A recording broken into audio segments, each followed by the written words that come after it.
Домот на скопјанката Даниела Петрова од пред 2 години е побогат за уште еден член.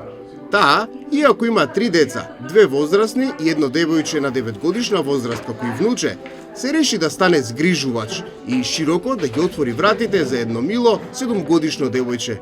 Кога го земала, детето било на возраст од само 5 години. Малку за некој кому ова му е второ згрижувачко семејство. Почетоците не биле лесни. Секој требало да се навикне на новата средина, но Даниела ја имала поддршката од центрите за социјална работа.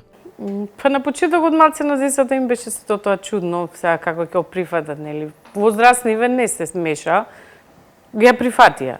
И сега мислев за малата веднаш ја прифати, уште кога се видоа, се здружија и толку веќе не се пуштаат заедно се по цел ден. Јас секогаш кога сум се јавила кај нив во центарот, миноќе да сум се јавила, мислам на почетокот имав проблем, нели не знаев како да се справам со тоа дете. Јас се плашев да се справам, меѓутоа со нивна помош немаше проблем. Кога и да се јавев ќе ми каже направи вака, направи така и јас се снаоѓам одлично. Така да без нив не би можела. И таа обука што ја дава исто беше многу корисна. Значи за некој како мене што нема појма, што прв пат влегува во нешто што не знае и ми помогна многу. Еве и до ден денес кога е да требало што да за врска со детево ми се јавуваат, нема проблем. Двете девојчиња сега се неразделни зашто се блиску со возраста. Играат, танцуваат, пеат, учат и си помагаат.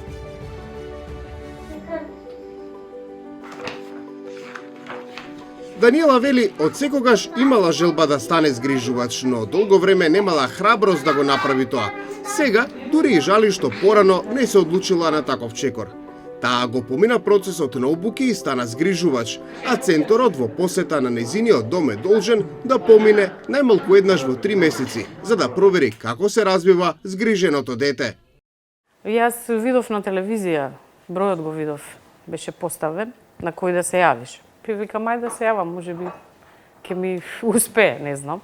Се јавив, ми рекоа да, нели, со документација што треба, како треба, поднесов.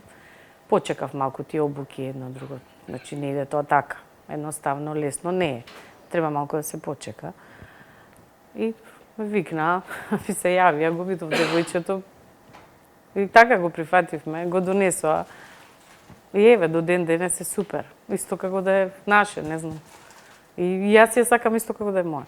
Со тоа што е многу убаво чувството кога ќе знаете на некого, помагате на едно такво детенце кое сакате да го ставите во ред како што треба да биде и кога гледате како напредува, кога го донеле, какво било сега, која е промената.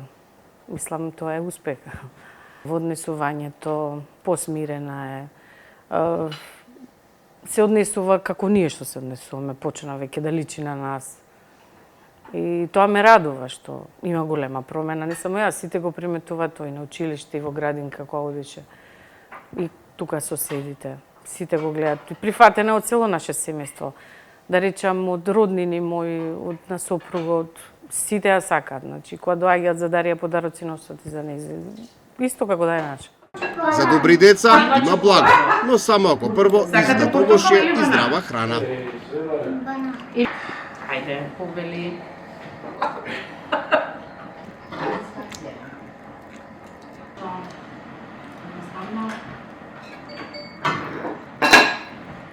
Малото девојче си го најде домот, а Даниела има порака за сите оние кои се уште се мислат дали да станат згрижувачи и згрижувачки семејства. Убаво е чувството кога ќе земете дете. Се менува се пораздвижено, подинамично. Нема потреба од страв за таква работа. Тоа е едно дело убаво, хумано, кој што навистина чувството е многу убаво. Хуманоста не познава граници. Даниела и нејзиниот сопруг тоа го покажуваат со дела, а не само со зборови.